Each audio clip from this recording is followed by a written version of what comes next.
আসসালামু আলাইকুম এভরিওয়ান, চলে আসলাম আবারও নতুন ভিডিও নিয়ে আপনাদের মাঝে। আজকে দেখাবো আমার অ্যাভিয়ারির সবচাইতে কেয়ারিং বার্ডগুলোকে। তার ভিতরে আমার এই অলিভ একটা কেয়ারিং দায়িত্ববান হাজব্যান্ড। ওর ওয়াইফ ভিতরে ডিম দেওয়ার জন্য বসে আছে। আর প্যারট যখন ডিম দেয় তখন সাধারণত বক্সে বেশি থাকে, বাইরে খুব কম বের হয়।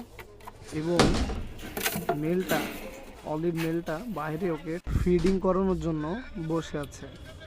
আর এইদিকে আমার ফ্রাইড ককাটেলটা মেলটা 4টা ডিম নিয়ে বসে আছে। ওর ওয়াইফকে ডিমে তাওয়া দিতে দেয় না, যাতে ওর ওয়াইফের শরীরটা নষ্ট না হয়। কি দায়িত্ববান হাজব্যান্ড! আর আমার ককাটেল পাখিটি শুধুই তার ওয়াইফের প্রতি যে দায়িত্ববান তা কিন্তু নয়, ওর বাচ্চার সাথে অনেক ভালোভাবে থাকে এবং ওর বাচ্চাকে ফিডিং করায়, ওর বাচ্চার মাথা চুলকায় দেয়, বাচ্চার শরীর থেকে অন্য